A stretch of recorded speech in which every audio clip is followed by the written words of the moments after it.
Paradox's new game, Afterworld, has been announced. A grand strategy post-apocalyptic game with inspirations from settlement and survival games. However, Stellaris is mentioned a lot of times in the first dev diary, which, as a Stellaris YouTuber and enjoyer, makes me very excited for this new IP. In this video, we'll first check out the very first Afterworld dev diary and then analyze the B-roll gameplay footage we've been given. Now, of course, go and watch the trailer for yourself. We'll skip over that as it's more cinematic, but is a good watch. Dan Lind is the game director for this game, and that's important because if we look at his credit history, you can see on Moby Games he's credited as the project lead for Hearts of Iron 4, and then game designer on Crusader Kings 3, Imperator Rome, rest in peace, and Stellaris. Also programming on Victoria 2, Hearts of Iron 3, and some EU3 stuff. So he's been around for a while working on Paradox stuff. Now, what is the vision and what is the game about? Afterworld is an upcoming grand strategy game set in the semi-procedural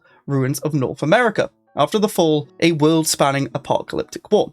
So semi-procedural does make it seem different to a lot of Paradox games, except for Stellaris, where Stellaris is basically fully procedural. It's randomly generated. However, it looks like there's going to be elements to this game which are a bit random, but mainly looking at North America. The fall happened in the future, where technology had rapidly advanced, so some sci-fi links. A century after that world-shattering event, remnants and relics of that age still exist to be unearthed and fought over by the surviving tribes of the Dust Land. You'll be leading bands of survivors, rediscovering America, forging your followers into a proper society, and ultimately a great empire. Your empire from the ashes. So based on this, it does look like we're not going to see America. We're going to have to discover it, kind of like Stellaris, I guess. As you see, it'll get mentioned a lot more in the dev diary, but mainly playing around North America. Why the apocalypse? I've been wanting to make a post-apocalyptic game for ages, and I think I wrote the first draft for Afterworld somewhere back in 2012. In fact, I'm surprised people didn't figure out what I was doing earlier. This was even shown in an interview, which is quite funny. Same as with post-apocalyptic, which is more of a bridge between the historical realism games as well. The setting is a perfect mix of the procedural sides of Stellaris and the historical sides of our other games. Could this be the game that bridges that gap between all those other Paradox games and Stellaris, as sometimes the Stellaris, we're a bit isolated from everyone else? It's a world you know and familiar with, but changed, twisted, with interesting lore to discover and learn about. I've also wanted to work on something a bit darker and grittier that explores humans in extreme situations. It's a perfect fit. The apocalypse. This does sound very good. There's a lot you can do with post-apocalypse stuff. We're gonna have to see what it's all about. You probably wonder about this setting and scale. North America, to me, was the perfect place because there are mostly natural borders, or at least borders I can explain in game. If we had picked Europe, we would need to set an arbitrary limit somewhere between Russia and China, somewhere. Yeah, that's very true. So sorry to everyone who wanted to play post-apocalyptic UK, it will just be North America. The other main advantage of the US is that it's definitely one of the most known places across the globe when it comes to geography, landmarks and such, so more people will be able to pick up on surroundings. We also have other settings like Fallout that take place in the US, so it does kind of make sense, but it would be nice to play in the UK at some point, potentially. Who knows? Design pillars and principles. With Afterworld, we are trying to create a fresh and different grand strategy game experience. Here are a couple of our guiding design pillars and principles. Adapt to survive. The player will need to adapt to what occurs in the world, and their carefully laid plans are prone to spin into something else. It's more Crusader Kings than Hearts of Iron in that sense, which, if you haven't played Crusader Kings, you're playing more as the character than the Empire, and stuff will happen to your character that you have to adapt to, so potentially something like that with your survivors that were mentioned, since we're leading survivors, rather than like Hearts of Iron, where just things happen to the country itself. Rediscovery. We're not inventing, we are rediscovering and scavenging a lost world. There should always be new things to explore, and your powerful discoveries can fundamentally alter the story of your playthrough. This is about rediscovering the history and lore of the world. Because they're going to mention Stellaris a lot, it could be something similar to like Anomalies, if we're scavenging and rediscovering dig sites potentially. And because it's semi-procedural, every single run is going to be different with, I guess, how randomized these discovery things are. That does sound good. That's why I like Stellaris. The rediscovering every run is different. You don't know what's going to happen. Be very cool if that's the similar thing here. Shape your society. The people of your tribe are your greatest resource, kind of like Pops in Stellaris. To shape and control them, you need to create a suitable society to fit their needs as well as your own. You want to let players create the societies of their dreams or nightmares. It does sound like we're going to be getting those wacky Reddit posts where someone's done something a bit crazy. Interestingly, it says the people of the tribe, the greatest resource, but the society needs to fit them and us as a player. So who are we playing? Are we playing a leader of the society? Or are we playing as the entity of the tribe? Not entirely sure yet. Accessible with growing depth. Afterworld aims to be the easiest grand strategy game to pick up and get immersed in, without sacrificing complexity or depth. We do this by tying many mechanics to exploration and discovery so that they get progressively unlocked for a deeper and deeper game without overwhelming you in the first 10 minutes. Now, this is very, very interesting because a lot of people's complaints with Paradox games, when you first load it up, you're met with a screen with a billion numbers, a billion tabs to press, a billion buttons to click. Now, if this is going to unlock over time, that could be very good for new players, but if you're an experienced player, it could be frustrating, like you have to do a mechanic to unlock something, potentially. Could be annoying, but if it's part of the game, we'll have to see. Immersive and tangible. In Afterworld, design immersion always trumps abstract mechanical design, so we lean towards simulation rather than board game rules. Concepts like mana currencies must make sense, feel natural, and optimally, these costs are all real. For example, resources, lives, bullets, or days. As we start revealing mechanics, you'll see how these are formed in game. This is very, very interesting. Now, as a Stellaris player, we haven't really talked much about mana, but with EU4 and EU5, there has been a big debate about mana, which is just a number that grows and you spend it on something. And it doesn't really make too much sense. Now, this will probably exist, as it said, but it needs to make sense. So there's going to be resources in the game. There's going to be lives. So I don't know, in Stellaris you can sacrifice pops or use pops for things. Could be something similar to that. Bullets is a very interesting thing. So if we're scavenging, they actually have a limited amount of bullets, the survivors. And of course there's days, which if it's like Stellaris, days is just how long something costs to build or move around as the game progresses. So that does make sense. We have a lovely picture here of a post-apocalyptic wasteland. It looks like they're coming out of a cave or some sort of potentially Fallout vault. And it looks like they're coming out for the first time, potentially. They're exploring stuff. Now, compared to our other games, the goal from the start was to create something that complemented and added a unique twist to our stable of games. We often say many of our GCGs have a secondary genre. Hoi is GCG wargame, CK is RPG, Victoria is economy, and Stellaris is 4X. Afterworld tries to take inspirations from settlement and survival games, and then scale those ideas up to the GCG levels. That means things like starting small, slowly revealing new mechanics, detailed resource gathering and development, as well as environmental dangers and challenges to overcome. This sounds pretty interesting. Being ahistorical, the closest game you'll think about is probably Stellaris, our last new IP 10 years ago. Now it's actually like 11. The games are quite different though. Let's compare. So the setting. Stellaris started as a sandbox where any trope or inspirations from space sci-fi could fit, although has been developing its universe more and more over the years.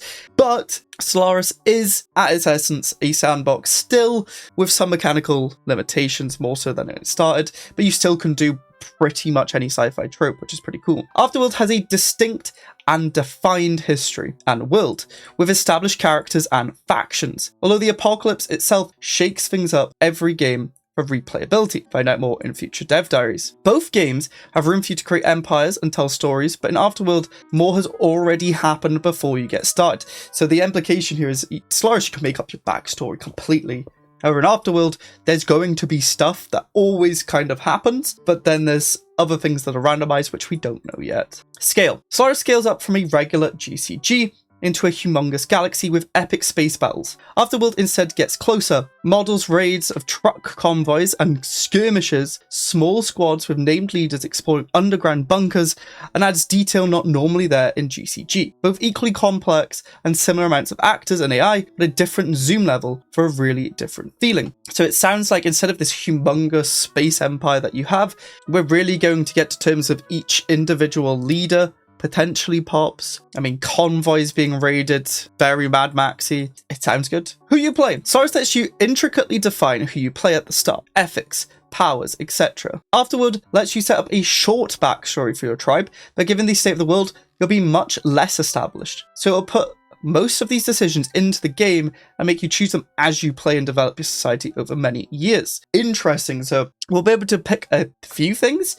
as the game's going on. The decisions you make, if we're looking at Stellaris, potentially, like say you're more xenophobe, it's going to give you more xenophobe stuff in Stellaris, which that doesn't happen. You have to pick a lot of that at the start, but it sounds like gameplay is going to matter a lot more for your civilization. Remember to wishlist and subscribe if you enjoy this. We can definitely cover Afterworld on this channel alongside Stellaris, so let me know. Alongside the dev diaries, they'll be including an ongoing narrative of an explorer, turns passing through the world and their interviews, reports and other writings along the way, which I don't actually have the link to whatever this is, so go and look at the dev diary to see what that is. This should give you a nice taste of the world and its people, and if you would like to get a first glimpse into the deep lore of Afterworld, a digital comic is available for free to everyone subscribing to our newsletter, which again I don't have the link to at the minute, but go look at that. Next week we'll get the next dev diary. Now let's look at this explorer. Turns Expedition, interview excerpt. Subject, ensign of the Pacific Fleet. Subject is a member of my own expedition. I've asked him to discuss the fleet. Subject has asked me to note that he considered this an odd inclusion in our report on the state of the North American continent. But to understand our place in this land, we must understand ourselves. Ellie flips the switch. Ensign on supply ship Kingfisher, currently on special assignment to the Turns Expedition. I got my name growing up on a reactor sub Tampa. They use kids for simple jobs because there's so little space. We take our leisure shifts up on agri-carrier Carl Vinson. That seemed like the biggest place in the world, as big as I could ever imagine. And now I'm standing on the continent. You can just walk any direction. The quiet here makes me nervous sometimes. There are so many lonely places. You're never alone on the fleet. The fleet's older than the fall. It was a weapon of the ancients. There was a land called Hawaii, and the people there took shelter on the fleet when the fall came. And they ran instead of fighting. We're still running, just like our grandparents and their grandparents. But you can't run forever. It'll be time to fight soon. So it looks like this is kind of the taste of the pre-lore that we have. Hawaii mentioned, ancients. So if you're into the backstory and the lore building, you've got that. Now it is time to take a look at the gameplay. So here is the main menu that we have, and you can see there's new game, load, host game, join game. And here is that starting setup, similar to Stellaris, but starting with an origin. We have three here: Shelterborn, Chained, Forever Beloved, or Randomized. Shelterborn. When the ancients destroyed themselves, our ancestors hid themselves in the shelter. For many ages, it was all the world we needed. Yet now the air grows thin and sour. Now we yearn for big skies and far places. Our destiny lies beyond that door. Strike out in search of the second shelter. Decide whether to crush the surface folk or rule together. And it's recommended for newer players. You can see the art here of them actually coming out of the shelter. And then we get a prologue story. The ancients had science to do anything they chose. They chose to die. Our ancestors wanted to live. They hid themselves in the shelter and swore to live by its charter till 1,000 ages had passed. There were other shelters, a constellation in the dark. We spoke by radio and told each other stories. We told of old America. We told of her song, her highways, her wild creatures and lonely places. We told of her mighty presidents, her sins and follies. We dreamed. And it looks like we've got 3 choices to see what we dreamed of. The first one being of building old America, the land of our ancestors. Our song band will seek to restore the world as it once was. Seems like these are like our end goals of the world above and the strange people and sights we might find there. Your song band will seek to adapt their lives to the world above, however strange it may be. This isn't really an end goal, I guess it's more how you'd play. I'm not sure the mechanical implications of that, or of the scientific powers that filled the lives of the ancients. Your song band will seek mastery over the technology their ancestors lost. So it looks like the ancients are just referring to before apocalypse people. So they chose the second one, which is adapt their lives to the world above. Once we pick that, we get more story.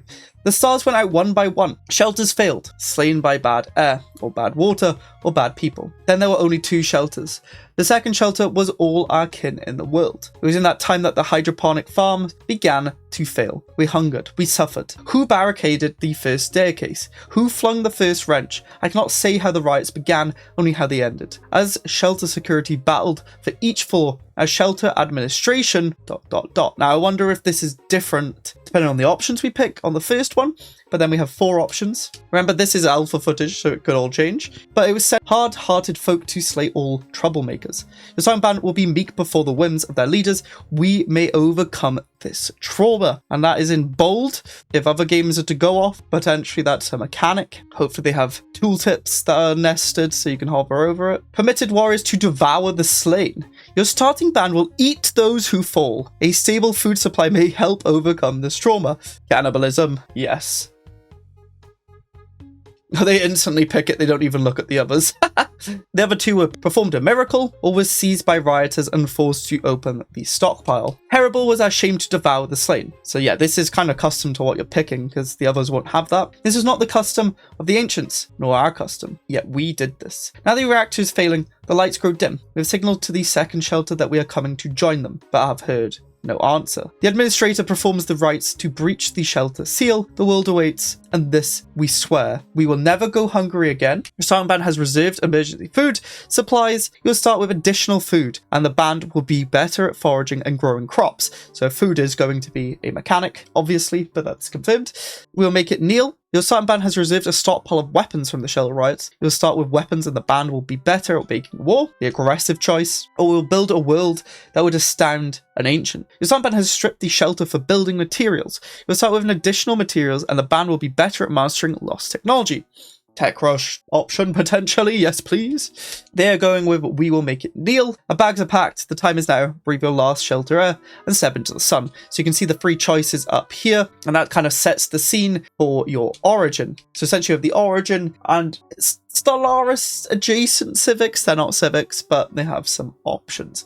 We now see the first screen. As we were told, mechanics are going to open up, which is probably why the UI looks so bare at the moment. In the top left, we have something. Usually that's like the Empire flag in Stellaris, so maybe you click it, shows you stuff. We have a symbol with a happiness. Kind of reminds me of Anno, like keeping people happy. A plus, like an encyclopedia thing. On the right, we do have the date and the time, speed 5, not turn-based. Everyone for some reason in the Reddits and online, it might be turn-based. Doesn't look that way. We'll see when it starts playing. Map mode, the surface, and then some quests. In the bottom right, we have what looks to be a leader that's sleeping with binoculars. And we start with an event. The blast doors grind open. The sunlight is agony. Impossible distances stretch before us. The reactor is decaying quickly. We have enough time to explore our immediate surroundings before evacuating the shelter. Then the journey to the second shelter can begin. Administrator Aria speaks with chosen few. Volunteers for a ranger party to map these lands and find what hides there. Has happened. Brooks has taken command of a ranger unit. We gain the quest, The Dying Shelter, from Magnus Town Council. So that's where that quest came from, and I believe this is probably a ranger. And that's what we're looking at. A reactor unstable, a dead tree icon, and the ranger, which they did just click on. We can see SEALs, basic ranger crew, ranger unit, idle, a like food and drink icon, or maybe just drink, and then a star symbol that's not fully full. It's led by Brooks, and it looks like it's got like traits or something. A control group. You can select them, double click to pan the map to them, and right click to unpin. As they're hovering over, the ranger selected. Estimated time 14 days. Base estimated time to explore is 20 days with a daily progress of 0.075. This is from base daily progress and from the tribe and shelter leader present, so we can actually stat more things up to explore quicker. And you can see the seals in the left. Yeah, the provisions 200, which will last for 240 days. So it looks like it's not really like a science ship in Stellaris where you can just send them and they're good forever. They're going to have supplies. Not sure how to get them or not. So they've clicked on there. and it looks like they're provinces. So they're kind of exploring this whole highlighted land. They're going to set speed to fast, and yeah, it's real time. We have exploring going on. They've discovered stuff. Food has been sighted. There's also what looks like a pin, a random symbol, and alive trees. And then they're going to go explore. And it looks like they're actually taking the road, which is very interesting. And it looks like they're much faster on the road as well to get to explore this provinces. And all provinces seem different shapes and sizes. And we also have a question mark over here, maybe relating the stuff. Is that the food they cite? Because I don't see any food symbols. And a countdown here. I don't know what this is. Forest discovered. Our rangers cross into a land where trees blot out the sun. The voices of the radio are thick with feeling. They are first of our kin to witness such a thing in untold generations. Our rangers hear the passing of beasts, yet glimpse only their shadows. The scent of sap and decay lies heavy about them. We have discovered a forest. Yes. Then we'll time out in 62 days. Forester of things they wouldn't know they're in a vault. They've discovered a new thing, and it looks like we just skipped ahead a bunch. We're 7th of Feb. Yeah, we skip ahead, so there's a squirrel, there's a water icon, a vertical farm is discovered, and another pin. But it looks like we've skipped to evacuation day. Sirens shriek as the reactor enters meltdown. We watch from a distant hill as our home tears itself apart. Our home is gone. The journey to the second shelter begins. Has happened. Settlements can migrate as survivors have formed a settler unit. Okay, that's interesting. And in that province, the radiation set to 7 and fertility to 0. So there's going to be a radiation and fertility mechanic in different lands. So that's pretty cool. The shelter has blown up and we have a packed territory. So currently we actually have no like home or city, which is really interesting. Packed territory, the migrating unit can be sent to an unclaimed location to establish the territory in a new position. And then we have the stats. So it looks like we have that radiation, and I'm guessing one of these is fertility. They're all 10, the other one, so I'm presuming that's not.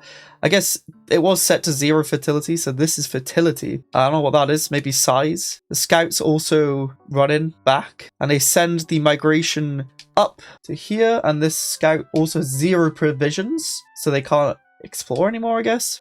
They moved up to here to the vertical farms, and one of these pins is a car pile. May gain insight or scrap if you send a ranger to investigate. You can queue up. The vertical farm, it can be settled. It gives a +1 to settlement size and +1 maximum settlement size. Okay. It also has an abandoned vertical farm there, and it only has a radiation level of 1. So they click on the settler, migrate, and they migrate. The founding of Hope rises. Survivors shelter under thin sheets of metal salvaged from the shelter. Brooks feeds old radiation wrappers into a fire. The settlement of the ancients had names, and Araya names this one Hope rises. This land is parched and barren. We have not yet found nearby sources of food or water. Keep Hope rises light so we can keep moving. So you can keep moving then. Or get building. Hope rises will be glorious someday, so you could stay there, I suppose. We also do have new stuff on the UI. We have a, well, it looks like the province thing, which is unlocked. And we also have a light bulb. Could be like some sort of technology. Not sure. So if we do the top option, we actually get for 5 years 30% less territory packing time, and we can now open the ideas screen and lets us ponder the next steps of our journey. And here is, I'm guessing, the ideas screen, which kind of looks like a tech tree. I guess it has a queue of an insight, save days. We also have Aria here, the ruins whisper of old world knowledge. Let's scavenge the tech we need to keep our tribe from becoming history. We have the Shelterborn, which I believe is the origin, with some wood gathering, basic scavenging, plant domestication, exhaustion hunting, and animal domestication. So we're going to unlock, well, how to gather wood. Now they did briefly go over shelter administration, if you pause it on the frame, which is a government form. There's council seats, shelter leader, which gives 5% exploration speed, and there's classifications, elite citizens, underclass, and thralls, and it gives you 0 tribe spirit. That is now the government form. So we don't really know what any of that does, but there's a government and a structure to it. They zoom out and we can actually see a cannibalism tree, a forest tree, but interestingly enough, these aren't actually like linked up. We also have outposts, caravans, administrative something, town hall, democracy, man is meat over there. Oh, there's more up. A pre-fall machinery, which is new. So forest is what we actually saw. We we found a forest, and now there's a forest tree. So potentially you have to find the things to unlock the tree, because if that's all the trees, there's only 4 trees. That's quite small. Plant domestication is a cultivation idea. It will give you garden patches, farm outposts, and farmsteads as buildings, and it will take 90 days to research. And they're clicking that. You can see in the top that it's currently researching, and they click off. We've now skipped ahead a little bit more, and there's a whole bunch of stuff on the screen. Now we have this city here. It looks like it's got like pops 164, 6 of something, 2,000 food, 600 water. I don't know what this is. This looks like a fuel. There's a bunch of different icons, but then there's also icons that are like colored in. So there's like a water one, like a plant, the wood, some of red as well. But then there's also like what looks like an expansion of territory. It looks like everything within this borders is in the territory, and it looks like they're expanding down in the south and east. There's also like chickens. I don't know what some of these symbols are, and it looks like they're actually resupplying at base camp the rangers. Skipped ahead again. So if we click here, it looks like these are the bands, the Magnus Town Council band. They're inspired. They got normal health. There's a health mechanic. They're elites. They're wayward. They've got norms. They've got a level. They've got traditions. They've got values, and they've got a population. So there's 175 of them. There's only 165 in Hope Rises. Is the other 100 elsewhere? Are they part of the Rangers? I'm not sure. We then actually have the leader and the ranger here, and they're all like dressed up. That's pretty cool. And then you can actually see more in depth here. Rough shelter folk, wayward, some levels, population, how it's growing. They've got health, inspirations, and they've got memories. Devouring of the faithless, adaptive ancestors, emerge from shelter, a new hope, successful expedition. So it'd be interesting to see if those actually have an impact on what's going on. Oh, they do. Let's see. We led an expedition remembered as an honorable success.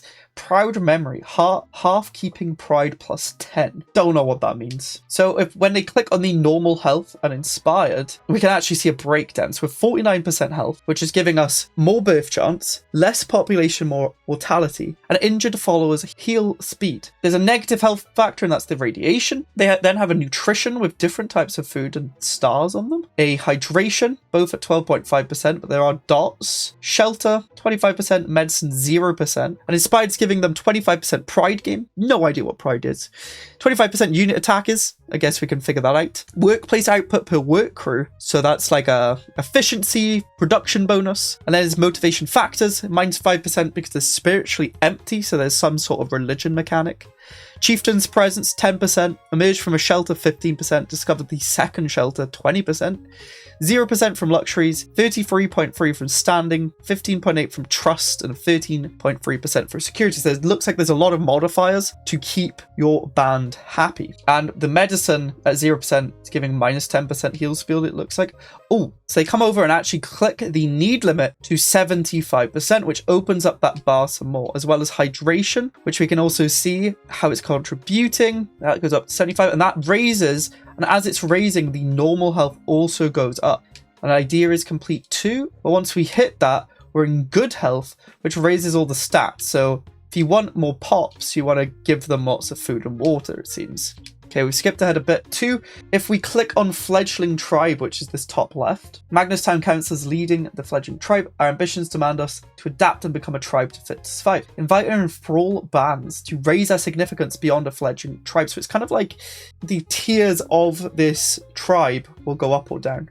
There's also a crisis mechanic, and it says 0 out of 100 at the minute. Once they click on it, we see the fledgling tribe with an overview of the shelter administration, which is a 0. We're on accord with the shelter charter. You can change the government form. There's no belief, and you can see where the bands are. So they do, I believe these are the bands. One is way happier than the other, but you can see where these bands actually sit on the classification. It says you can select a band to move to another classification, and there's a bunch of like symbols on each class, and they're different.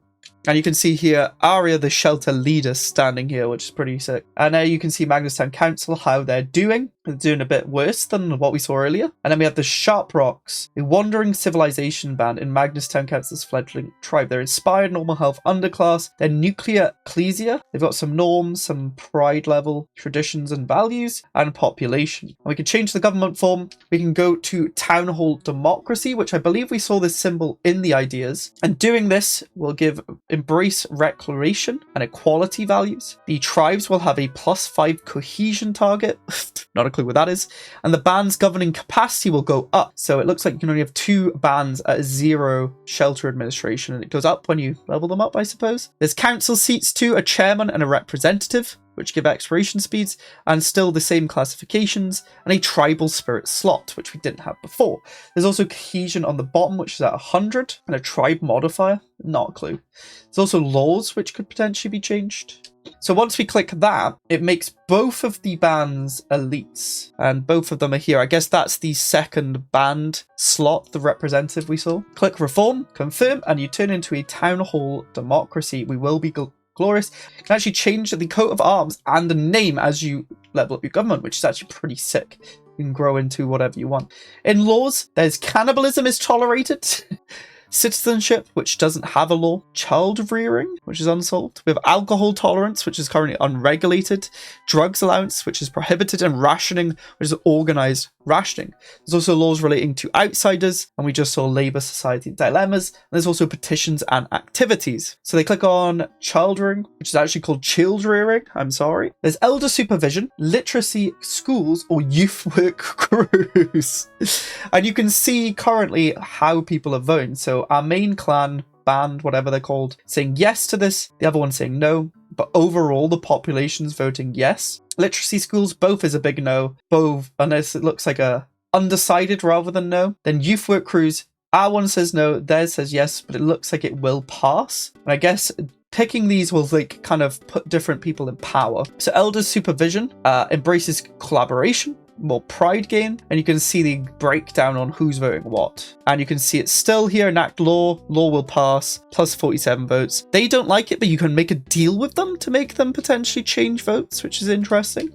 And that has now passed. You now have elder supervision. There's a little event down here, which they can click to pass it out. And it looks like they need to do the other law, but we skip ahead. We're currently exploring some more. Anything else change? It looks like there's another band, Survivors, up here. And it looks like they've got an oil rig, which is quite insane. There's also some pluses next to these icons. And there's a lot more icons that are coloured in. I'm presuming they're giving resources. I can see some numbers popping up just below them. So potentially you have to work them. And we've just expanded down here for that. There's also what looks like a diplomacy tab on the left that's just appeared, as well as a top bar, which looks like happiness. No idea what this first one is, but this was, I believe, Unity we saw earlier. And a couple quests, promise a law, prepared to defend ourselves. Oh dear. Squirrels. Yeah, so we click on it and it can be extracted meat. So they click on it, you get game hunting. There's no radiation to people, maybe? A backpack, there's 140 squirrels, which is interesting. They list how many. And you can also see in the territories we have 1k food and what type of food. 1k water. This looks like materials like wood and like a chair, it looks like, I don't really know. And like some sort of wiring. Not sure what this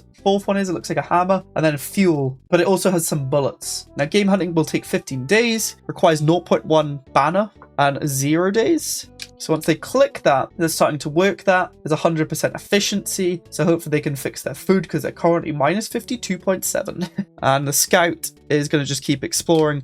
And interestingly, they're not expanding anywhere except for here, it seems. So I wonder how that is chosen. Bands are shelterless. So we do have, of course, the top bar, classic Paradox standard, alerting you to things that need to be done.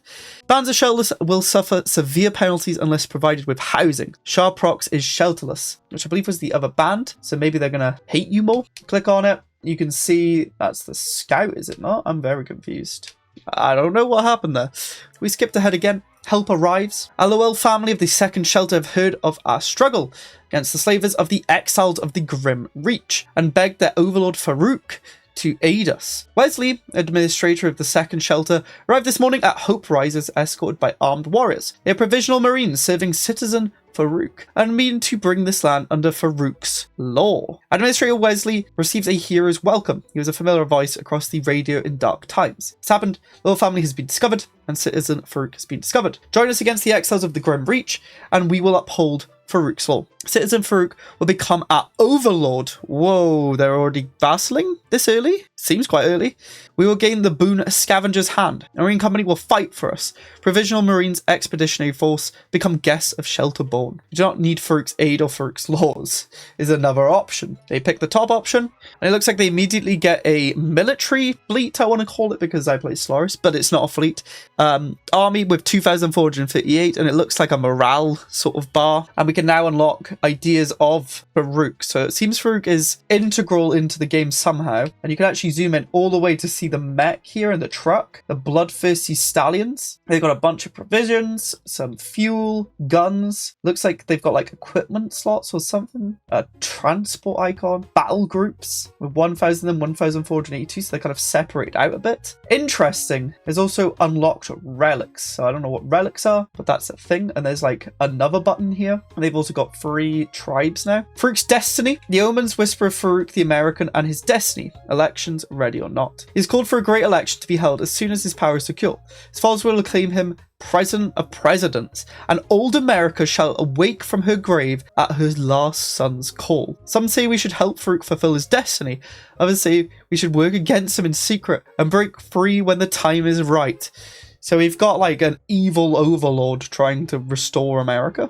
We will see what he asks of us. We also were given a bunch of canned goods, ammo, fuel, batteries, and power cell. Farouk on the march. In a radio address from Gloomville, Farouk the American has declared war on unpatriotic elements outside the current Dominion. Though some tribes in the area have knelt and willingly rejoined the Union, others will be subjugated by force. The Wanderers of the Shadow Expanse, Copperhead, Holler, the Exiles of the Grim Reach, and others have knelt and rejoined the Union. Farouk's armies will march on. The Assembly, Possum Holler, Spill Sanders, and many others. Farouk has commanded the Wanderers of the Shadow Expanse to lead the war. For Farouk and the flag. So we've teamed up with Farouk to restore America, the USA. And again, we've skipped ahead here. There's still what seems to be one main settlement, and then there's something out here in Festa Chapel. We've actually got very nice positive resources now. 200 food a month, which I'm presuming, or maybe it's a day. Seems too much to be a day. I'm just going to say it's a month. Maybe it's a year.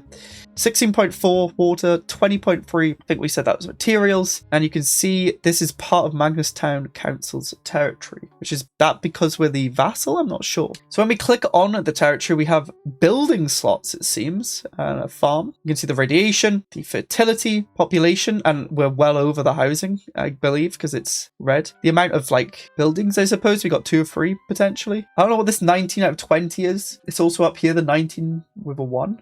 But you can see that they're also expanding this way, and you've got also routes to each one of these resources, which I presume they've built upon. Oh, and they're actually wanting to migrate territory. So Festa Chapel's part of that territory. They're just packing it up. Oh, and then they're like proper migrating, so it's actually fully gone, and they just want to like leave. This is very interesting. You could just migrate this later on, and they want to go to a tanker hull, which gives 200 housing, radiation protection, settlement sites. So yeah, the housing was an issue, so they're going off to the tanker hull, migrating there, and they go along the road, which is really quick, and then in the forest. So you can actually zoom in, as we saw there. They set up the territory, and now they've discovered a bunch of stuff around, and now they have to expand again, but they've kept all the resources, so they might have just like, we've actually want to go to a better land, let's pack up and leave. And then they've got different buildings, garden patches with no input needed. It just gives you grains. But there's a homestead farm, which costs the scrap, bison dairy, which actually probably needs bison, goat dairy, goat,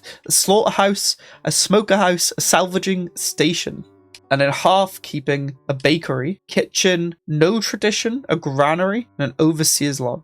The granary gives 15% cultivation output, so this is like a buff building if you've got a lot of food. And then you've got a governing cost, minus 20 if you have an overseer's lodge. And they found the Dogpack's Den, an expedition, a site of interest. Rangers can explore it through an expedition. They send it off. The Dogpack Den, it has things. There's challenges, skills challenged with an advantage. We saw these on the traits of here, you can see. So they have the dog and the paw print, which probably means they get buffs if those numbers are bigger, I suppose. prepare expedition, they go back. And we have Glorious Homecoming. Magnus Town Council pour into the streets of Hope Rises to cheer the return of Brooks' expedition. All wonders at the treasures the expedition has found are marvelous stories of their travel. The Rangers lay their ancient texts before the wise, who will read them to learn new laws and customs. Feasting and revelry continue late into the night. Tales of this expedition will be told for years and grow with each retelling. Brooks is a credit to this band. Brooks gains 4 wisdom, 30 insight, and Magnus Town Council will remember glorious expedition with pride, gains 46 pride, which I'm presuming this is pride, the stars. Which is interesting, we've got like a survivor currency, but then Brooks as a leader is gaining wisdom as well. And they've got some relics, a flashlight, the owner band standing +5, the pack howitzer, owner's band standing +5. Why do they do the same? I'm not sure. It might not be done, I guess. And they're giving them to the bands, which is going to give them more band standing. We skipped ahead a bit again. We're still in the same place we just migrated to, but it's expanded a bunch more. They've worked some of the stuff. They've also built what looks like guns. And was that the slaughterhouse or something? You can see in the territories, we're actually getting grains more than any other food. That's all they have. Water, a bunch of wood. And they've got some ammo. So expanding, they've clicked on. You can actually build an outpost, and this will give a border projection bonus. You can actually speed up or incentivize the expansion, it looks like, and it gives some housing. So those seem quite good. We've again skipped ahead. The outpost is done and it's got a target on it. And we can also see that there's like a level on here. Previously it was like 1. So 2 looks like it might give more building slots. And we're looking at recruiting a war party. So new war party, we have to pick a leader. So there's a bunch of leaders with the stats like we were talking. There's level 8, 7, 6, 5. They've got different attributes, it looks like, and those skills that we kind of saw. Wisdom. So yeah, they do different things.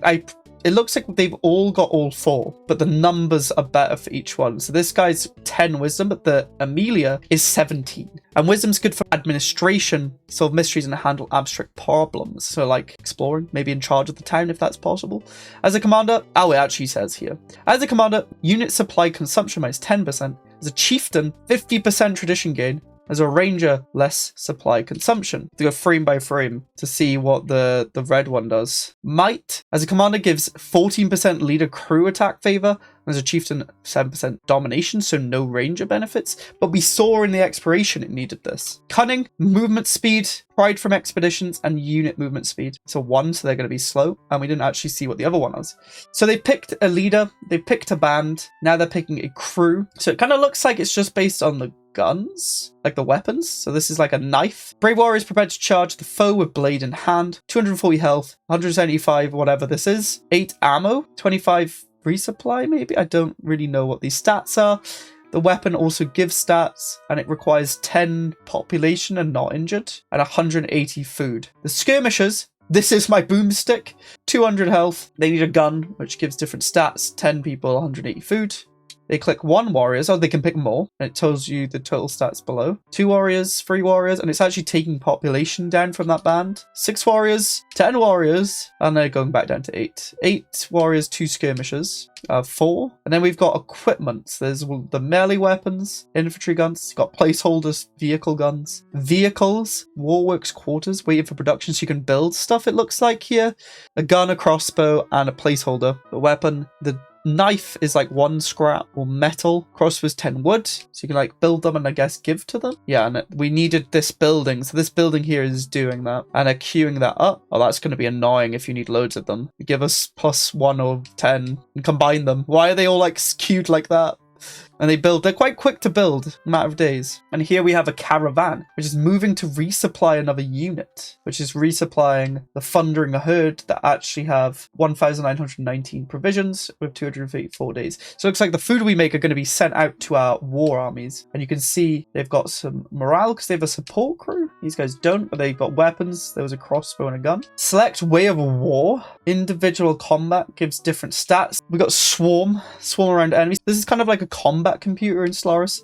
Tell you how they want to fight. And you got lead from the front, and these two have different computers because they're melee and range. Lead from the front has morale recovery on war party, and then flanker is going to flank and it will give flanking damage. Okay. Strategist, battle groups using flankers 100%.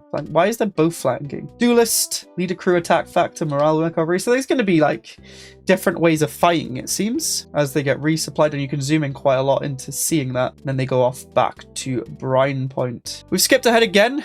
This is a much more zoomed out view.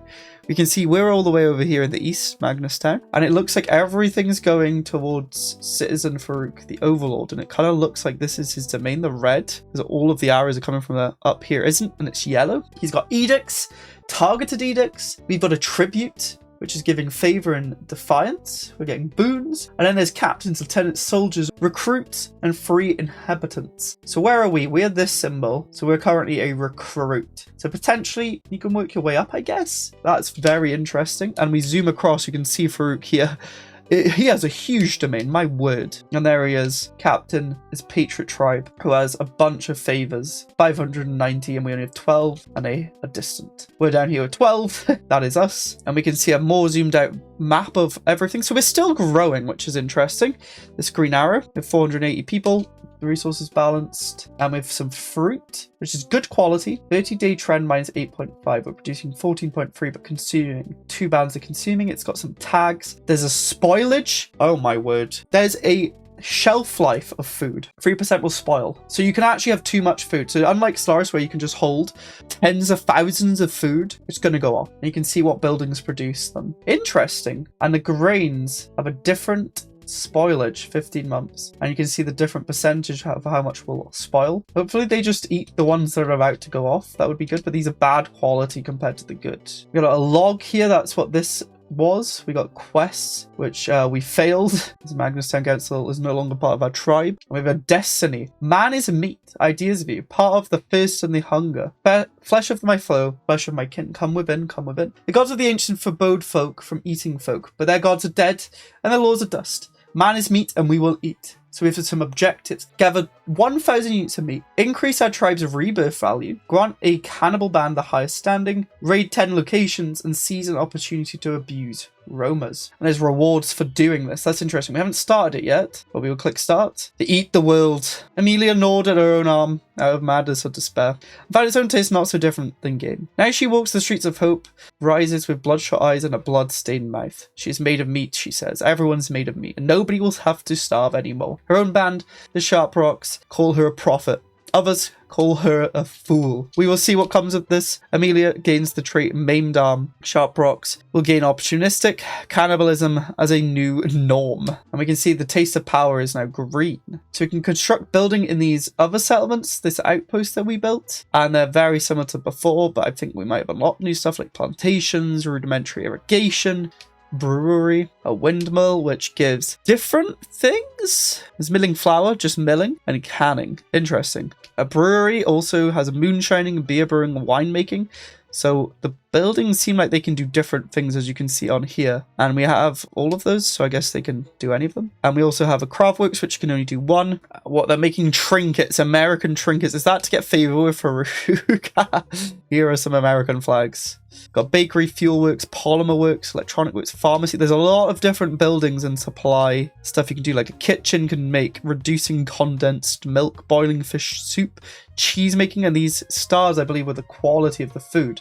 So you could make some good old 4-star cheese. Yes, please. And then we got a granary, guild hall, overseer's lodge, a ranger hall. And the outputs here, yeah, you can see what they make. We've skipped ahead again. It looks like we are doing something with our army. We are conquering a settlement. Amelia, our siege was successful, and now we take it. So there's sieging of land. You can see them moving around. There's a battle going on here. If we click to view details, you can actually watch them fight and shoot them. It doesn't look like they're controlling them, and they did kill them. You can see acceptance. We have 100% war score. You can send them demands or end or edit peace terms. We need to put in the deals and annex the tribe, which we can then send kind of EU4-esque here, not like Stellaris, which I like. And then we've taken Horrorford and expanded, and now we have Horrorford, as well as I believe another band.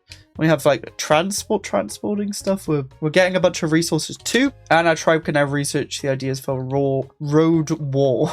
Don't know what road war would be. There's also something going on over here, which I'm not sure what it is.